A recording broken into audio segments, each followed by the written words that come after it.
এবার অনেকটা ঝোল কমে এসছে, দেখুন ঝোল বেশি নেই, কেন এতটুকু রস রাখতেই হবে, না হলে যখন ঠান্ডা হয়ে যাবে দই যেহেতু আছে জমে যাবে। এবার আমি একটু এর মধ্যে ওপর থেকে কাঁচা তেল দিয়ে দেবো। কাঁচা তেল দিয়ে দিলে ফ্লেভারটা ভালো হয়।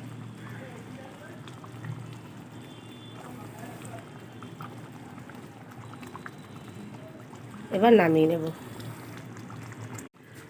এবার অনেকটা ঝোল কমে এসছে, দেখুন ঝোল বেশি নেই, কেন এতটুকু রস রাখতেই হবে, না হলে যখন ঠান্ডা হয়ে যাবে দই যেহেতু আছে জমে যাবে।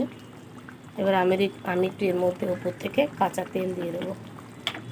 কাঁচা তেল দিয়ে দিলে ফ্লেভারটা ভালো হয়।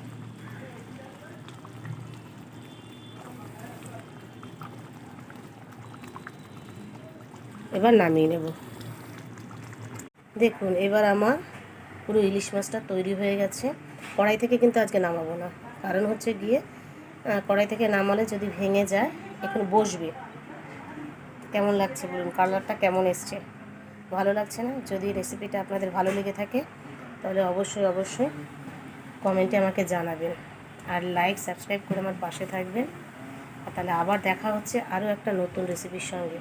তাহলে এই পর্যন্ত, টাটা।